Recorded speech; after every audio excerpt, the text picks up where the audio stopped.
While Lowell continues to adjust to the college game, her confidence has grown throughout the season, allowing her to become a difference maker between the pipes.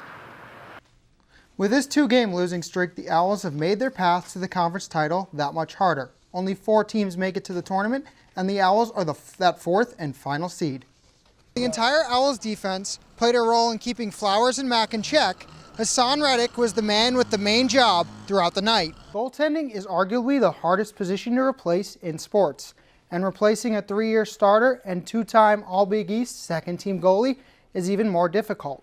However, one freshman has made one of the hardest positions to fill seem easy. While the Owls know they can score, their main focus this season is improving on defense and not letting their high expectations get the best of them. While the Owls defense played well on Friday night, they know they can play better. They might have to, with Cincinnati Bearcats prolific quarterback Gunnar Kiel coming to the rink on Saturday. Women's basketball's 12-game winning streak snapped by 2 ranked teams. Plus, Football National Signing Day is now complete, and men's basketball returns home after a 1-1 road trip. We've got all your coverage and more. A brand new live edition of OWLSports Update starts right now. It was a very impressive win, especially after the Owls fell behind by 6 at the half. However, in the fourth quarter, the veterans stepped up, just as veterans are expected to do. Despite their recent struggles with dual-threat quarterbacks and star running backs, the Temple defense made some adjustments and had a versatile game plan that allowed them to take control in the most important game of the year so far. There was no deja vu this time around. After dominating the Owls in 2015 for 550 yards, Temple was focused on 2 things: limiting USF quarterback Quentin Flowers and running back Marlon Mack. I thought they settled down and they really rushed aggressively, and it shows up in the plays that they made. That aggressive rush led to 5 sacks and 11 tackles for loss, 7 of which were either on Mack or Flowers. So there was the defense's ability to get in the backfield, but also their ability to adjust on the fly. The different coverages held the Bulls' dynamic duo to its second lowest total this season, just 344 yards of offense. They even ran a full house today against us. They've never shown that. And we have a full house defense, and we haven't run it for 8 weeks. And our kids went right to it. We had 2 concepts where we were going to cover them and then blitz them. Late in the first half, we sacked them and got after the quarterback pretty good, right? So, we just tried to mix it up. While the entire Owls defense played a role in keeping Flowers and Mack in check, Hassan Reddick was the man with the main job throughout the night. The biggest thing was just to make sure that he wasn't running all over the field like crazy. Tonight my role was to spy Flowers and do my best to make sure that he wasn't doing that. That was my job. For the most part, I feel like that's what I did. That's what the defense did, and we had a great result. While the Owls defense played well on Friday night, they know they can play better. They might have to, with Cincinnati Bearcats prolific quarterback Gunnar Kiel coming to the rink on Saturday. Lowell looks to continue that stellar play for the rest of this season and beyond. I think it's safe to say the Owls net is in good hands for the next few years. With this 2-game losing streak, the Owls have made their path to the conference title that much harder. Only 4 teams make it to the tournament, and the Owls are that 4th and final seed. Looking at the bracket, the Owls' 6-3 conference record is good for that final spot. This sets up that rematch with Florida from 2 weeks ago when the Owls fell to the Gators 15-5. On the other side of the bracket, 2-seed Georgetown will take on 3-seed Denver, also a rematch of 2 weeks ago. Temple and Florida will face off at 4:30 while Denver and Georgetown play at 7. And Fitzgerald are 2 parts of a very deep Temple team this season. For example, against Quinnipiac, Temple had 8 players who saw 10 or more minutes of floor time. For most student athletes, getting injured is part of the job description. However, imagine being out for more than half your career. It's something the leader of the Temple lacrosse team knows quite well.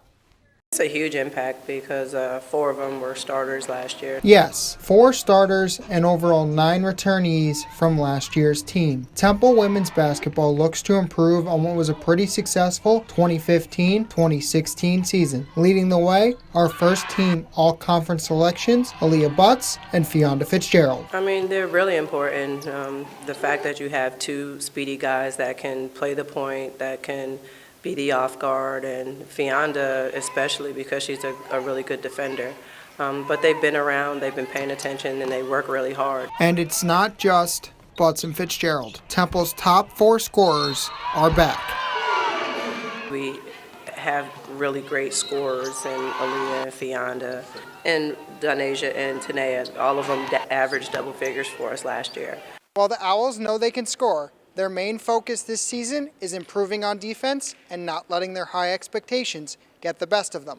We just want to be more intense on defense. I think we are a really great defensive team, so now we're just working on capitalizing that because we know defense wins games. That defense and intense effort will help the Owls make good on the coach's preseason poll that has them finishing second in the AAC. Honestly, I think it's taking each game like it's the championship, and our non-conference schedule is really tough, and we have to make sure that we approach each game one game at a time, but making sure that we win those games. The Owls will take that mentality and look to get off to a fast start when they take on the St. Joe's Hawks tomorrow night at 7 o'clock at Hagan Arena. It's a beautiful day out here at Temple University in Philadelphia. However, 5 years ago, that wasn't the case. This October will mark the 5th anniversary of Hurricane Sandy hitting the east coast of the United States, devastating the Mid-Atlantic region. We now take a look back at Hurricane Sandy from the very beginning to all the destruction it caused in the end. Now, reaching the NCAA tournament looks to be a lock. ESPN has the Owls as an 8th seed right now, as Temple has won 16 of the last 18 games. However, Fitzgerald won't be done with basketball after this season. She hopes to be drafted into the WNBA, and if not, she plans to play overseas. You can check out my full interview with Fitzgerald on our social media at OWLSports Update. It was those moments on the sidelines that gave McDermott a new perspective on the game and allowed her to make a major impact once she finally hit the field. Now, while hurricanes do not occur in this region very often, there is always a possibility.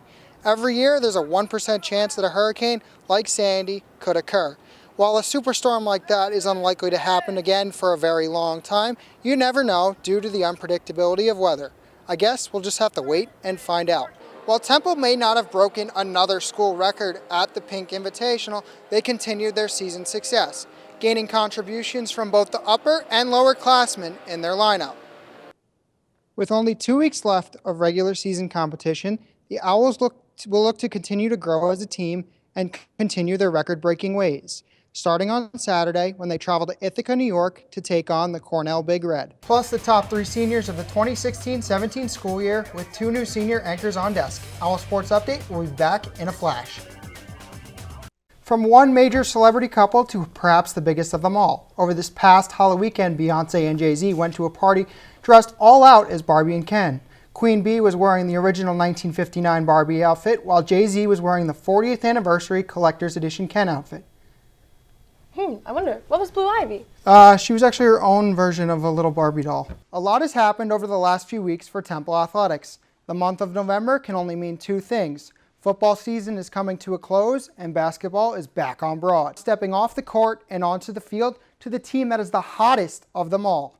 After a slow 3-3 start, Temple football has rattled off 6 straight wins and finds themselves back in the American Conference Championship game for the 2nd straight season. However, this time, the opponent is going to be a little different. Since their opener against LaSalle, the Owls are 4-2, most recently winning the NIT season tip-off over Thanksgiving with 2 wins over ranked teams in Florida State and West Virginia. It's not just the men who are off to a strong start.